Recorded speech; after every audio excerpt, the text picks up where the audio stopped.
பதிவு பண்ணும்போது நீர் நிறைனா வெறும் நீங்கள் வயல் மரம் அந்த மாதிரி சார்ந்து செயல்பட முடியும். அடுத்து அதுக்குள்ளே வேறு எந்த விஷயத்தையும் செயல்படுத்தக்கூடாதுன்னு அந்த அரசு அமைப்பில் இருக்குது அந்த விதிகளில். அதனால நாங்கள் புத்தக கடையும் லாக் பண்ணிட்டாங்க. வருமானம் இல்லை. ஆல்ரெடி நம்ம வெண்டைக்காய் வச்சது நல்லா வளர்ந்துருச்சு, ஆனால் அது பறித்து விற்க முடியல. லாக்டவுன் ஆகி போச்சு. அதான் நம்ம எதோ ஒன்று ஆழ்ந்து விரும்புகிறோமோ அதுக்கு என்னென்ன தேவைன்றதை பிரபஞ்சமே நம்மளுக்கு கொடுக்கும் அப்படின்றத அங்கேயும் நம்ம உணர்ந்தோம். அதுக்கப்புறம் இரும்பு வியாபாரம் பார்த்தோம். அது உனக்கு அதிலிருந்து பழைய புத்தகங்களுக்குள்ளே போனோம். அந்த புத்தகங்களை மீட்டர்வாக்கம் பண்ணி கொடுத்தோம். அடுத்து மரங்களுக்குள்ளே வந்தோம். அதில் சில வேலைகள் செஞ்சோம். அடுத்து இயற்கை உணவுக்குள்ள ஒரு 5 வருட காலமாக இயங்கிட்டு இருக்கோம். இது என்றைக்கு பிரபஞ்சம் இந்த வேலை உனக்கு போதும், அடுத்த வேலைக்கு போகணும், அது என்ன முடிவு. ரெண்டாவது, நான் நம்ம கடைக்கு பெருசாக கூட்டம் வரத்தே, நான் கடைக்கு வரட்டெல்லாம் சொல்லுவேன். காசு இருக்குன்றதுக்காக ஒரு இடத்துல பொருள் கிடைக்குன்னு ஈஸியாக வாங்கிடாதீங்க. உங்களுக்கு செய்யக்கூடிய அந்த உணவை தயாரிக்கக்கூடிய என்னை மாதிரி நீங்களும் மனிதர்கள், உங்களுக்கும் அந்த சூழல் இருக்கும். நீங்கள் சமைச்சு சாப்பிட்டு பாருங்கள். இப்போ நான் காலையில் கஞ்சி கொடுத்தேன், பாரம்பரியத்தில் கஞ்சி கொடுத்தேன். இப்போ நிறைய பேர் எங்கள் கடைக்கு கஞ்சி வாங்க வரதில்லை. ஏன்னா ஒரு ஃப்ரான்ச்சைசி மாடலில் போய் சேரக்கூடாது என்ற ஒரு பேராசை கூட இருக்கலாம். ஒருவேளை அதுக்காக இல்லை, நான் பதிவு எதுவும் பண்ணி பேட்டன் லைட்லாம் வாங்கி வைக்கல. இதில் ஃப்ரான்ச்சைஸி நம்ம கொண்டு போக முடியாது. என்ன காரணம்னா,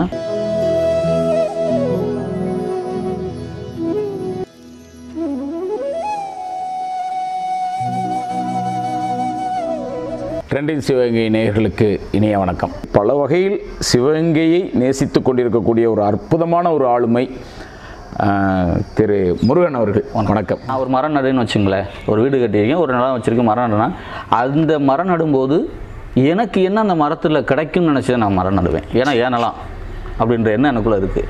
நான் நடுறேன். இல்லை என் நிலத்தில் இல்லாமல் பொது நிலத்தில் இல்லாமல் நான் நடுறேன். எனக்கு என்ன கிடைக்குன்றதை நடுவோம். ஆனால் பறவைகளோ விலங்குகளோ அதுகளுக்கு இந்த மரத்துக்குள்ளே எச்சம் போடுறோம். இது வளர்ந்துச்சா எனக்குள்ள நாளைக்கு என் பிள்ளைகளுக்கு நிறையா பழம் கிடைக்கும், இல்லை என் பிள்ளைக்கு இங்கே கூடு கட்டும் அப்படின்னு எதிர்பார்க்காம. அப்போ அது வேலை. அது எந்தவித எதிர்பார்ப்பும் இல்லாமல் நீ எந்த ஒரு விஷயத்தை செய்யறியோ அந்த விஷயத்தை தான் பிரபஞ்சம் ஏற்றுக்கிறோம். அது ஒன்று அங்கீகரிக்கும். சிறிதளவு அங்கே உனக்கு உன்னுடைய சுயநலம் அதில் இருந்துச்சுனாவே அது அது பணியே இல்லை. அது உனக்கான, அது நீ சுயநலத்தோடு செய்யக்கூடிய அது அப்படி செய்யக்கூடாது அப்படின்னு செந்தமிழன் நான் அடிக்கடி சொல்லுவார். அதை நாங்கள் நிறையா லைவ் அனுபவமாக பார்த்துருக்கோம் பறவைகள். அப்போ இது மரம் நடுறது மனுஷர் வேலை இல்லை. அதை நம்ம ரொம்ப வீரியமாக செய்யக்கூடாது. அடுத்து என்ன செய்யலாம் அப்படின்றத நீ எதுவுமே செய்ய வேணாம். உனக்கு அந்த நேரத்தில் என்ன தோணுதோ அந்த பணிகளை உங்கள் குழுவோட செய்யணும். ஒரு சமிக்கை நம்மளுக்கு கிடைக்கிது. இப்போயுமே நாங்கள் எங்கள் டீமில் நாங்கள் எதுவுமே திட்டமிட்டு செய்கிறதில்ல. எங்களுக்கு அந்த கண நேரத்தில் என்ன எங்களுக்கு உணர்வில் ஏற்படுதோ அதை தான் நாங்கள் செயலாக்கம் பண்ணுவோம். எங்கள் குழுவில் இப்போ எத்தனை பேர் இருக்காங்க உங்கள் குழுவில்? இப்போ எங்கள் குழுவில் ஒரு 10 பேர்கிட்ட இருக்காங்க. கருத்துடை, அதாவது ஒரு வாரம் ஞாயிற்றுக்கிழமை பணி வைப்போம். யார் வரலைனாலும் யார் ஓய்வாக இருக்காங்களோ அவங்க அந்த பணியை பார்க்க போயிடுவாங்க. நீங்கள் போங்க, நீங்கள் வாங்க, நீங்கள் அப்படிலாம் இல்லவே இல்லை. நீ ஏன் வரல, நான் வரல அப்படிலாம் இல்லை. யார் இருக்காங்களோ அவங்க போய் அந்த பணியை செஞ்சுட்டு வந்துடுவாங்க. எங்கே பணி இருக்கோ அங்கே போய் அந்த பணியை அவங்களால என்ன செய்ய முடியுமோ அதை செஞ்சுட்டு வந்துடுவாங்க.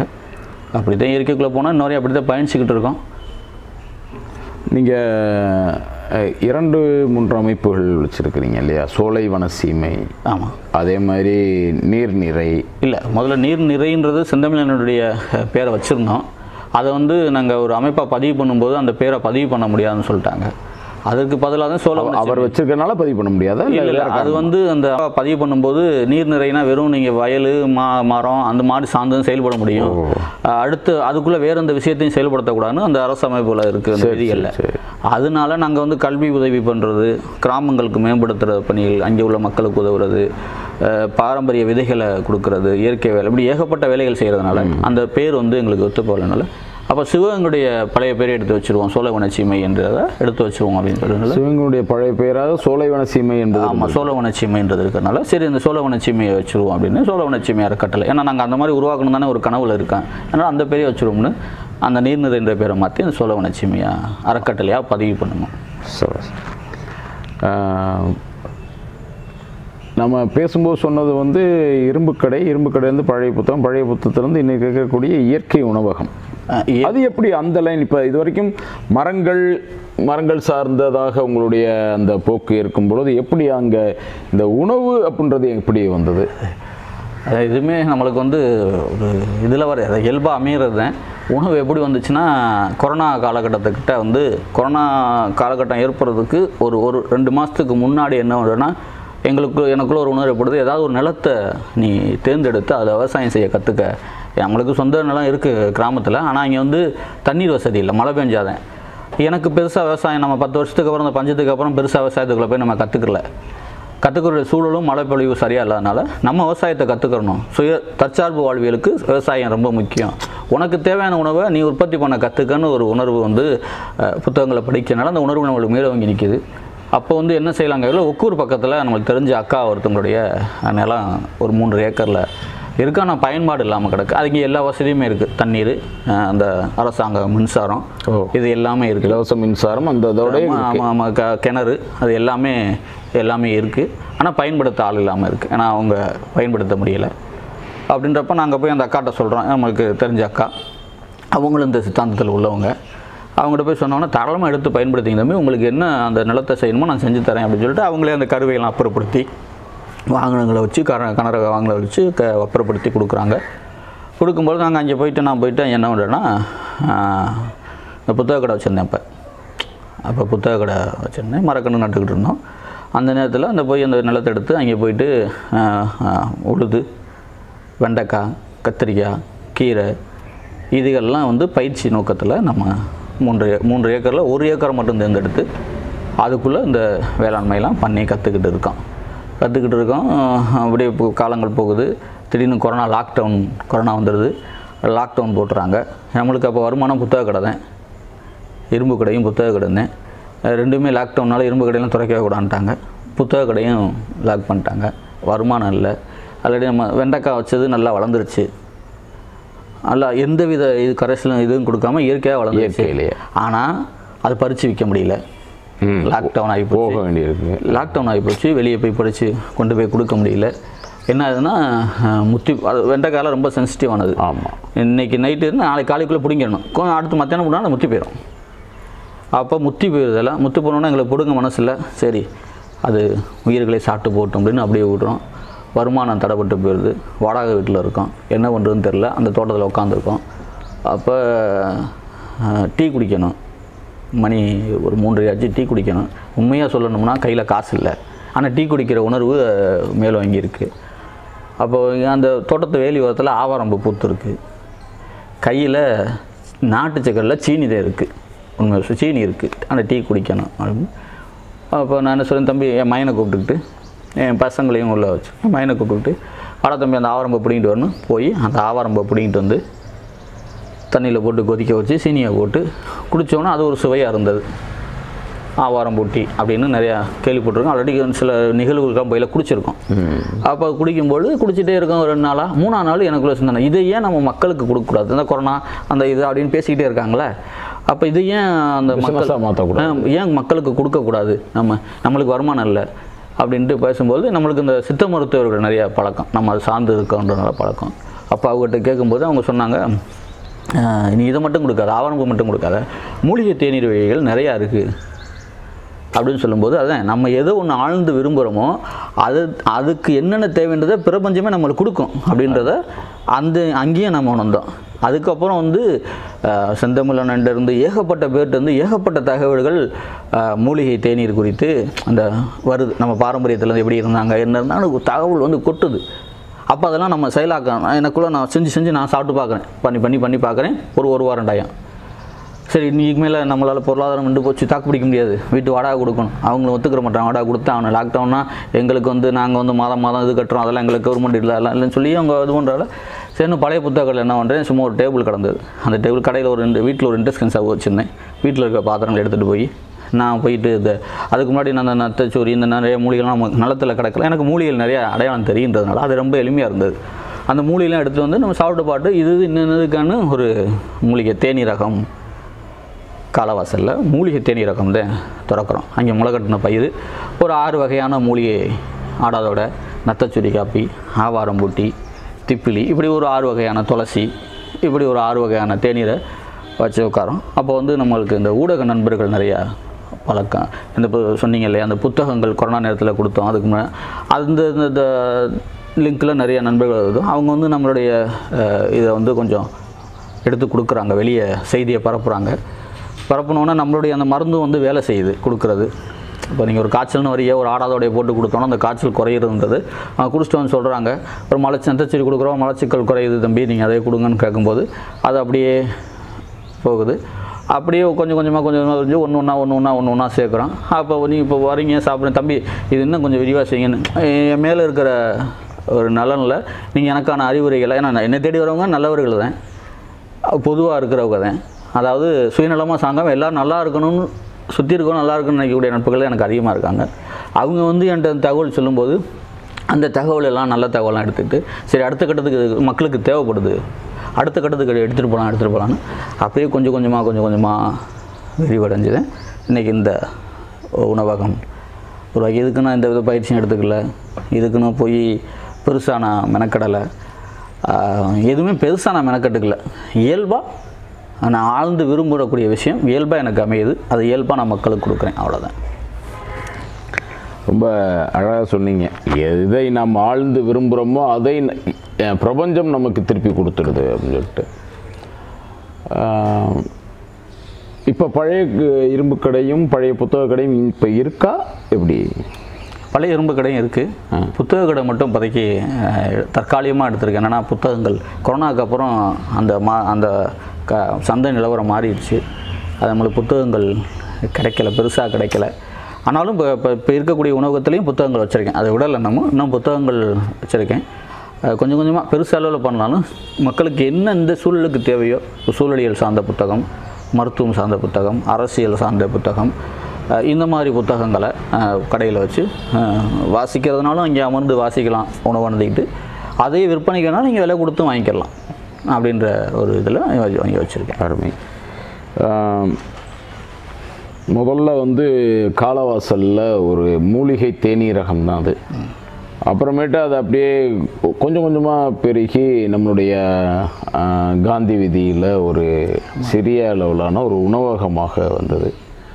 இப்போ வந்து நம்ம சரோஜினி தெருவில் ஒரு சிறந்த ஒரு பெரிய உணவகமாக அங்கே உட்கார்ந்து சாப்பிடுவதற்கான அமைப்போடு நீங்கள் அமைச்சிருக்கிறீங்க.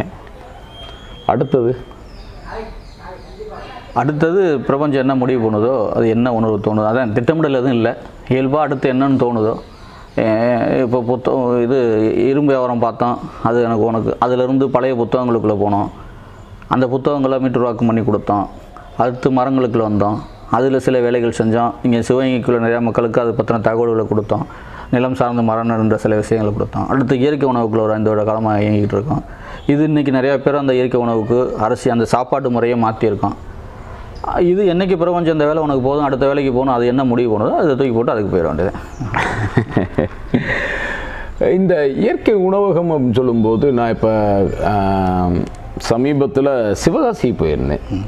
சிவகாசியில் போயிருந்தப்போ அங்கே நான் பார்த்தேன் 3 வேளையில் வந்து அந்த இதே மாதிரி தான் தேநீராகட்டும், சூப்பாகட்டும், இந்த நீங்கள் கொடுக்குற மாதிரி உருண்டைகளாகட்டும், அதே மாதிரியே வந்து இந்த முள்ளு முருங்கை கீரையில் ஒரு அடை மாதிரி ஒன்று தட்டி வைக்கிறது, அப்புறமேட்டு அப்படி நிறையா வெரைட்டி, அப்புறம் முளை கட்டின பயிர்கள், இப்படி எல்லாமே அங்கே வச்சுருக்குறாங்க.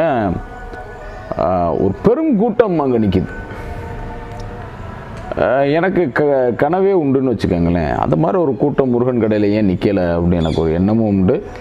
ஆனால் இப்போ கொஞ்சம் அந்த மாற்றம் வந்ததாக நான் உணர்றேன். 2-3 முறை நம்ம கடைக்கு நான் வந்த போதெல்லாமே கூட நின்று நிதானமாக கேட்டு வாங்கிட்டு போவதற்கான ஒரு வாய்ப்பை நான் பார்க்குறேன். மனதில் ஒரு மகிழ்ச்சி, பரவாயில்ல அப்படின்ற ஒரு எண்ணம் இருக்குது. உங்களுக்கு வந்து இந்த மாற்றம் சிவகங்கையில் வந்துருச்சு அப்படின்னு நினைக்கிறீங்களா, இன்னமும் வர வேண்டி இருக்குன்னு நினைக்கிறீங்களா? இல்லை, மாற்றம் நான் எதிர்பார்த்தது அளவுக்கு இன்னும் வரலன்னு சொல்லக்கூடாது, வந்துடும் அப்படின்ற நம்பிக்கை வந்துக்கிட்டு இருக்கு. ஏன்னா இப்போ நீங்கள் சொன்ன மாதிரி முன்னே இருந்ததுக்கு இப்போ எவ்வளவோ மக்கள் மாறி வராங்க, அவங்களாவே விரும்பி தேடி வராங்க. அந்த அளவுக்கு விழிப்புணர்வு மக்கள்கிட்ட வந்துருச்சு. ரெண்டாவது நான் வந்து நம்ம கடைக்கு பெருசாக கூட்டம் வரத்தே நான் இவன் கடைக்கு வரட்டெல்லாம் சொல்லுவேன். காசு இருக்குன்றதுக்காக ஒரு இடத்துல பொருள் கிடைக்குன்னு ஈஸியாக வந்து வாங்கிடாதீங்க. உங்களுக்கு செய்யக்கூடிய அந்த உணவை தயாரிக்கக்கூடிய என்னை மாதிரி நீங்களும் மனிதர்கள், உங்களுக்கும் அந்த சூழல் இருக்கும். நீங்கள் சமைச்சு சாப்பிட்டு பாருங்கள். இப்போ நான் காலையில் கஞ்சி கொடுத்தேன், பாரம்பரியத்தில் கஞ்சி கொடுத்தேன். இப்போ நிறைய பேர் கடைக்கு கஞ்சி வாங்க வரதில்லை. ஏன்னா நானே நீங்கள் கஞ்சி செஞ்சு சாப்பிடுங்கன்னு அரிசியை வாங்கிட்டு போங்க, நீங்களே செஞ்சு சாப்பிடுங்கன்னு சொல்லிடுவேன். ஏன்னா அவங்களே செஞ்சு சாப்பிடும்போது அது அவங்களுக்கு உணவாக மாறும், அந்த உடம்புக்கு அது சத்தாக இருக்கும். நான் செஞ்சு கொடுத்தேன்னு வச்சுங்களேன், என்ன அது கொடுக்குறாரு, நான் குடிக்கிறேன், காசு கொடுக்குறேன் அப்படின்றதுல போயிடுவாங்க. அவங்க செஞ்சு சாப்பிடும்போது அதை சொல்கிறோமே, ஆழ்ந்து அதை ரசித்து செய்வாங்க, அது விரும்பி சாப்பிடுவாங்க. விருப்பப்படுற பொருள் உள்ளே போகும்போது அது அந்த உடம்புக்கு என்ன தேவையோ அது கிரகிச்சிக்கிறோம். அப்படி தான் நம்ம அந்த கடை தான். இப்போ நம்மளுக்கும் வந்து கூட்டம் கூடணுன்ற எண்ணம் ஒரு கட்டத்தில் இருந்தது. என்னென்னா நிறைய நண்பர்கள் நம்ம சும்மா இருக்கையில் தம்பி ஏதாவது செய்யுங்கன்னு சொல்லும் பொழுது ஒரு தாழ்வு மனப்பான மாதிரி வந்தது, நம்மளும் கூட்டத்தை கூட்டணும். ஆனால் கூட்டத்தை கூட்டணும்னா அது உணவு முறையை மாற்றணும்னா சுவைக்க அடிமை. ஒரு நம்மாழ்வார் ஐயா அடிக்கடி சொல்கிற மாதிரி, பசி அறிந்து சாப்பிடு, ருசி அறிந்து சாப்பிடாதுன்னு சொல்லுவார். உனக்கு எப்போ பசி எடுக்குதோ அப்போ நீ சாப்பிடு. ஒன்று பார்த்ததெல்லாம் ருசியாக இருக்கும், நீ கண்ட நேரத்தில் கண்டதை சாப்பிட்டீங்கன்னா அது உடம்புக்கு தான் கெடுது. இவர் திருவள்ளுவர் அதான் சொல்லியிருப்பார், மாறுபாடு இல்லாத உண்டி மருத்துண்ணின் ஊறுபாடு இல்லை இருக்குன்னு. நீ நல்ல உணவாக இருந்தாலும் அது அளவாக அளந்து சாப்பிடு, உனக்கு உடம்புக்கு ஊறுபாடு இல்லை, துன்பம் இல்லை என்று. அந்த இதில் தான் நம்ம அப்படியே போதும். நம்மளுக்கு இந்த வர மக்கள் இதுவே போதும். இதனால் எனக்கு எங்கள் அப்பா சொன்ன மாதிரி தான், வெவ்வேறு அடுத்த ஆள்கிட்ட கை கட்டிட்டு வேலை பார்க்காத. உனக்கு என்ன தேவையோ, எனக்கு இந்த கடை வச்சு நடத்துகிற எனக்கு ஒரு நாளைக்கு இப்போ இருக்கிற வீட்டு வாடகை, கடை வாடகை, இதர செலவுகளுக்கு ஒரு நாளைக்கு 1000லேருந்து 1500 வரையும் செலவு. பள்ளி குழந்தைகளுக்கு கல்வி இதுக்கெலாம். அதுக்கு எனக்கு இந்த உணவகம் எனக்கு அந்த லாபமாக அந்த தொகையை கொடுக்குது. அந்த லாபமாக அந்த தொகையை எனக்கு கொடுக்குது. அந்த வியாபாரம் எனக்கு போதும். எனக்கு நான் ஒவ்வொரு நேரமும் கால்குலேட் பண்ணிகிட்டே இருப்பேன். இந்த வியாபாரம் வந்துச்சுன்னா நான் அந்த கடையில் விட்டு வெளியே போயிடுவேன். எனக்கு பிடிச்ச வேலையை பார்க்க போய் இங்கேயுமே அப்படித்தான், எனக்கு பிடிச்ச வேலையை பார்க்க போயிடுவேன். நிறைய பேர் வந்து கேட்பாங்க, நாங்கள் வந்தேன் முருகன், நீங்கள் கடையில் இல்லையே, எங்கே போனீங்க? எனக்கு தூக்கம் வரும், தூங்க பிடிக்கும், தூங்க போயிடுவேன். படிக்க பிடிக்கும், படிக்க போயிடுவேன். கடையில் என்ன நீங்கள் இல்லைன்னு போகணுவாங்க, ஆள் இருக்காங்க பார்த்துக்குவேன். எனக்கு தெரியும், எனக்கு தேவையானது வந்துடுச்சு, வரலைனாலும் சாயந்தரத்துக்குள்ளே எனக்கு வந்துடும் அப்படின்றது எனக்கு தெரியும். நான் அப்படியே விட்டு போயிடுவேன். இது உங்கள்கிட்ட வந்து ஒரு மேம்பட்ட சிந்தனை இது அப்படின்னு நான் பார்க்குறேன். எனக்கு தேவையான வந்துருச்சு, நான் அடுத்து போயிடுறேன். இது நீங்கள் இருக்கிறது ஓகே, அது உங்கள் குடும்பத்தில் இருக்கிறவங்களால அப்படி இருக்க முடியுதா? அதை ஏற்றுக்கொள்கிற மாதிரியான மனப்பக்குவம் அவங்களுக்கு இருக்குதா? இல்லை அதை எப்படி நீங்கள் கடக்குறீங்க? இல்லை, அது நடைமுறை சிக்கல் நிறையா இருக்குது. ஏன்னா நம்ம இருக்கோம் வழியா அவங்க வந்து வீட்டில் வந்து அது சிக்கல்கள் இருக்குது. ஏன்னா நம்ம ஒரு இடத்துக்கு அவங்கள ஒரு உணவகத்தை கூட்டி போய் சாப்பிட சொல்லணுவாங்க, ஒரு பேக்கரிக்கு கூட்டி போகணும்னு சொல்லுவாங்க. அந்த இதில் இந்த வறுத்தறைய ஃப்ரைட் ரைஸ் வாங்கி கொடுன்னுவாங்க, பரோட்டா வாங்கி கொடுன்னுவாங்க, எங்களுக்கு அது வேணும் இது வேணும்னு இந்த செலவுகள்லாம் சொல்லுவாங்க. அவங்க குழந்தைகளாக தானே இருக்கு. ஆமாம், அது வீட்லேயுமே சொல்லுவாங்க. சில நேரங்களில் ஒரு மாதத்துக்கு ஒரு முறை அந்த மாதிரி உணவுகள் வாங்கி கொடுப்பேன். சில முறையில் உணவுகள் வாங்கி கொடுப்பேன். அது கொஞ்சம் கடினமாக தான் இருக்குது அவங்கள கொண்டு வர்றதுக்கு. என் குழந்தைகளை நான் ஓரளவுக்கு கொண்டு வந்துட்டேன், அவங்களுக்கு தெரியும் என் பசங்களை. மற்றபடி கொஞ்சம் கடினமாக தான் இருக்குது. அது மாற்றிடலாம். நம்ம மாற்றத்தை விரும்புகிறோம், அந்த மாற்றத்தை நம்ம குடும்பத்துக்குள்ளேயே கொடுக்க முடியலன்னா அப்புறம் வெளியே எங்கே கொண்டு கொடுக்க முடியும்? இல்லை, அது ரொம்ப அழகாக சொன்னீங்க. அதுக்கு அவங்க சப்போர்ட் வேணும் இல்லையா? ஆமாம். ஏன்னா ஆரம்பத்தில் நீங்கள் மூலிகை தேநீர் வச்சதுலேருந்து இந்த சின்ன கடையை வச்சுருந்ததுலேருந்து, ஏன்னா எல்லாமே உங்களுக்கு சப்போர்ட் வேணும். குடும்பத்தினுடைய அந்த ஒரு பங்களிப்பு இல்லாமல், அவங்களுடைய அனுசரணை இல்லாமல் எந்த ஒரு தொழிலுமே இல்லை, எந்த செயலுமே நம்ம செய்வது என்பது கடினமான ஒரு விஷயமாயிரும்.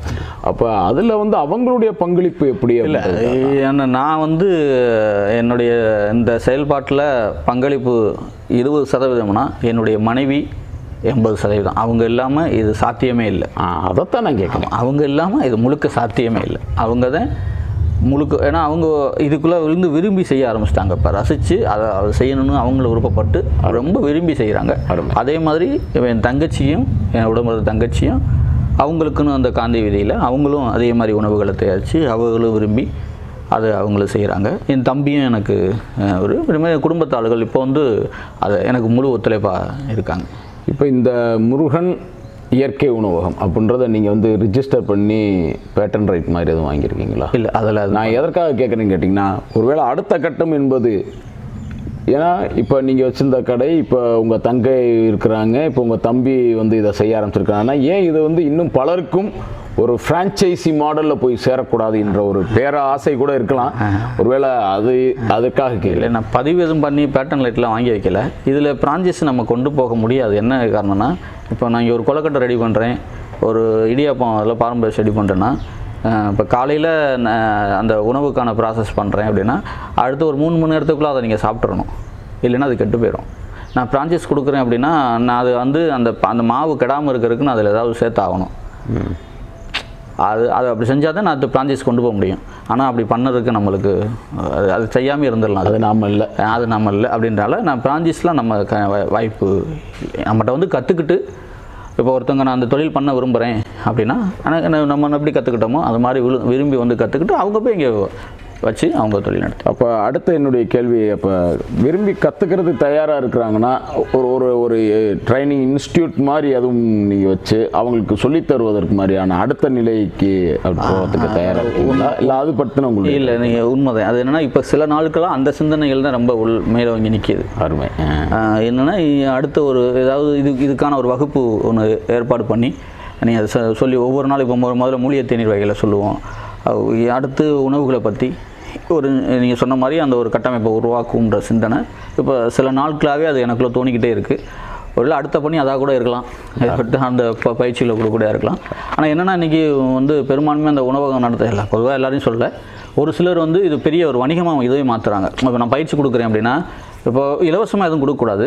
இப்போ ஒரு மூலிகை பயிற்சி கொடுக்குறேன்னா அவங்க வந்து அந்த மூலிகை பயிற்சி எடுக்கும் பொழுது அங்கே அவங்க சாப்பிடக்கூடிய உணவுக்கு காசு வாங்கிக்கணும். நான் ஒரு உணவு கொடுக்குறேன், நான் ஒரு சாப்பாடு கொடுக்குறேன், ஒரு தேநீர் கொடுக்குறேன், நான் தேநீர் தயாரித்து காட்டக்கூடிய மூலப்பொருளை காசு கொடுத்து வாங்குகிறேன். அதை வரவங்க ஒரு கட்டணமாக நம்ம அவங்கள்ட்ட வந்து வாங்கிக்கிறோம். குறைந்த கட்டணத்தில் நிறைவான ஒரு பயிற்சி என்கிட்ட கற்றுக்கிட்டு போகிறீங்கன்னா நீங்கள் ஒன்றும் அதை செயலாக்கம் பண்ணணும். இல்லைன்னா உங்கள் குடும்பத்துக்குள்ளேயாவது செயலாக்கம் பண்ணணும், நீங்கள் ஏதாவது சமைச்சு சாப்பிடணும். அப்படி இருந்தால் மட்டும்தான் உங்களுக்கு பயிற்சி. ஒரு பெருமிதத்துக்காக நானும் போனேன், ஒரு ஃபோட்டோ எடுத்தேன், அந்த உணவகத்துக்கு போய் கற்றுக்கிட்டேன் அப்படின்னு ஒரு சமூக வலைதளங்களை பதிவு போடுறதுக்கான ஆட்களுக்கு இங்கே அனுமதி இல்லை அப்படின்ற ஒரு இதெல்லாம் அது ஒரு பட்டியல் வச்சுருக்கேன்.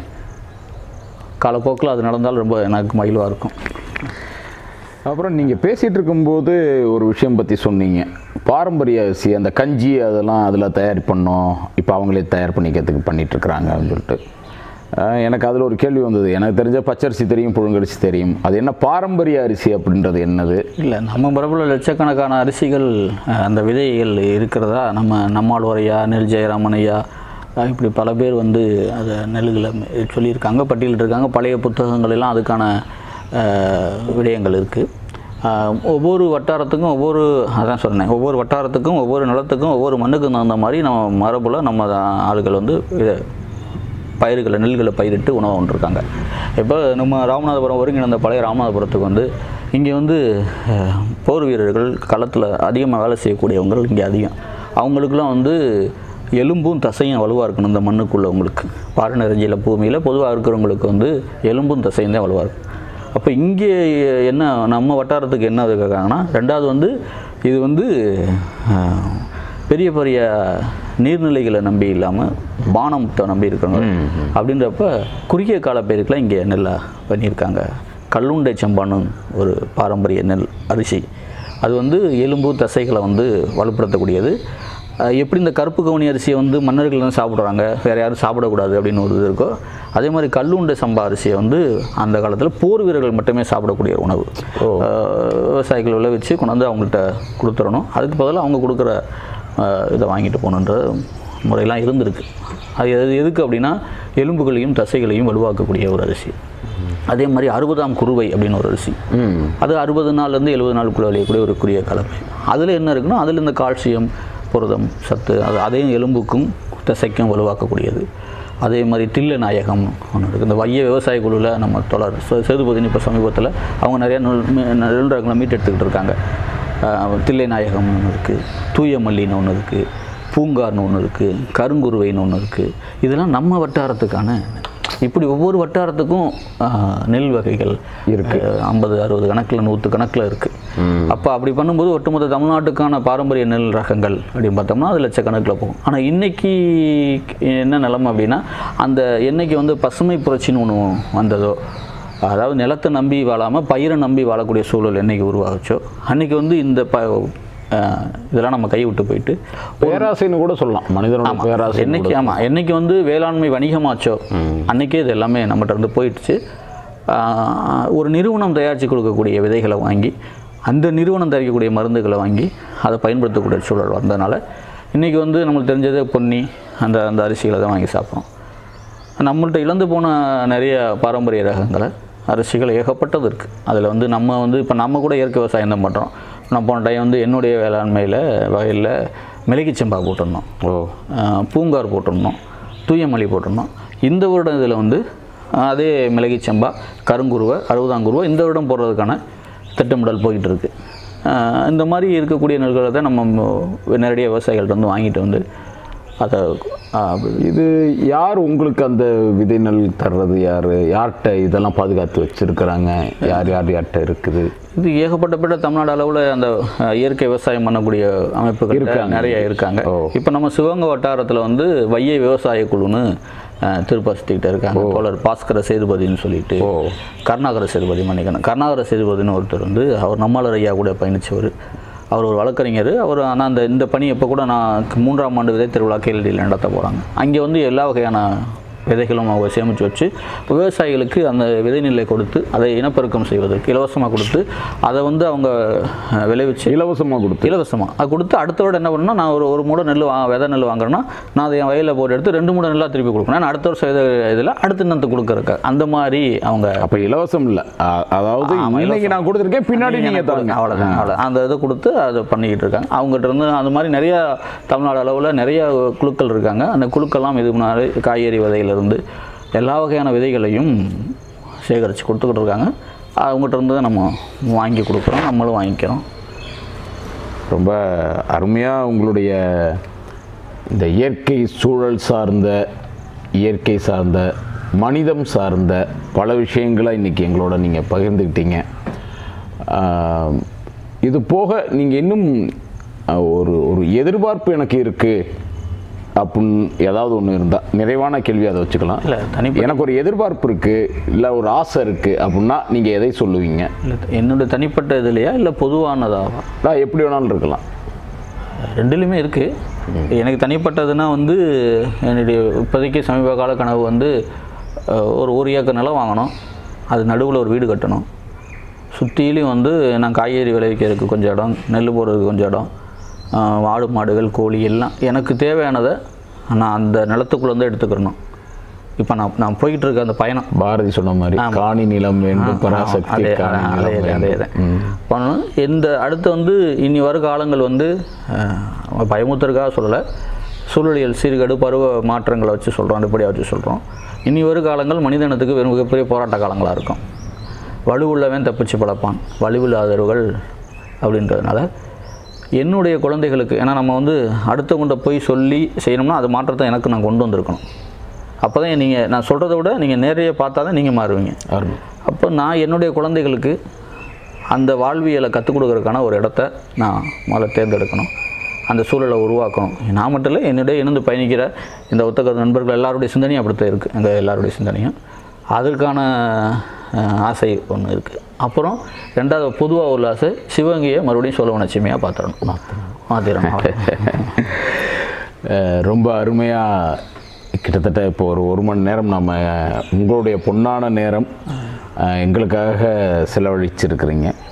நிச்சயமாக உங்களுடைய எதிர்பார்ப்புகள் இரண்டும் பிரபஞ்சத்தினுடைய தன்மையோட கண்டிப்பாக நிறைவேறணும் அப்படின்ற என்னுடைய ஆசையும் சொல்லி, வாழ்த்தையும் சொல்லி, ட்ரெண்டிங் சிவகங்கை நேயர்களுக்கு ஒரு அற்புதமான ஆளுமையை நம்ம இன்றைக்கி சந்திச்சிருக்கிறோம். இதை நீங்கள் நிறைய பேர் பார்ப்பீங்க நிச்சயமாக. அவர் சொல்கிற மாதிரி இதை பார்க்குறோம், ஒரு விஷயம் படிக்கிறோம் அப்படி இல்லாமல் அது செயல்படுத்துவதற்கு தலைப்பட்டால் மட்டும்தான் எந்த ஒரு விடையும் அடுத்த நிலைக்கு உயர முடியும். அப்படி நாம் செய்கிறதுக்கு அவர் சொல்கிற மாதிரி அவர்கிட்ட வந்து வாங்கணுன்றதை தாண்டி நல்லதை நம்ம வீட்டிலேருந்து ஆரம்பிக்கணும் அப்படின்றதான் ரொம்ப ஒரு முக்கியமான ஒரு செயற்பாடாக நாம் வைத்துக்கொள்ள வேண்டிய ஒரு நிச்சயமாக வைத்துக்கொள்ள வேண்டிய ஒரு விஷயம் அப்படின்னு எனக்கு மனதுக்கு படுது. நிச்சயம் என்னையோட மிக சிறியவர் தான் முருகன், ஆனால் உள்ளத்திலும் அவருடைய செயல்பாட்டிலும் மிக உயர்ந்த இருக்கக்கூடிய ஒரு மனிதர். அவரை சந்தித்ததில் எனக்கும் தனிப்பட்ட முறையில் மகிழ்ச்சி. ஏன்னா முத வந்து இங்கே சொந்த இடத்துல வந்து முத வந்து தன்னார்வமாக வந்து இணைஞ்சது அதிகமாக ஃபஸ்ட்டு. அவராக வந்து அண்ணே நான் உங்களை மாதிரி உங்களை பார்த்தேன் பணிகளை எனக்கு விருப்பமாக இருக்குன்னு அவராக ஷூட் பண்ணுவார். அவராக உண்மையிலேயே என்னுடைய இந்த இவ்வளவு பரவாயில்லையா இவ்வளவு இப்போ வெளியே தெரிய காரணம் அந்த டண்டி சிவங்க ஒரு காரணம். அவர் எடுத்து அதை போட்டுக்கிட்டே இருப்பாப்புல. நீங்கள் டண்டி சிவங்களை பார்த்தீங்கன்னாவே தெரியும். நாங்கள் நிறையா இப்போ இந்த சூழல் சார்ந்து நிறையா பேசியிருப்போம். அப்போ பேசி டெய்லி ஒன்று போட்டுக்கிட்டே இருந்தோம். டெய்லி ஒரு காணொலி போட்டுக்கிட்டே இருப்போம். அது ஆர்வமாக அவர் வந்து இணைஞ்சு எங்கள் கூட பயணித்து இந்த அடுத்த கட்டத்துக்கு கொண்டு போகலாம். அவருடைய பங்களிப்பும் இருக்குது. அது உணவகமாக இருக்கட்டும், புத்தக கடையாக இருக்கட்டும், சூழலியல் சார்ந்த பணிகளாக இருக்கட்டும், எல்லாத்துலேயுமே அவருடைய பங்களிப்பு டண்டி சிவங்களுடைய பங்களிப்பு இருக்கும். மகிழ்ச்சி. மீண்டும் அடுத்த நிகழ்வில் வேறொரு ஆளுமையோடு சந்திக்கலாம். நன்றிகளும் வணக்கங்களும்.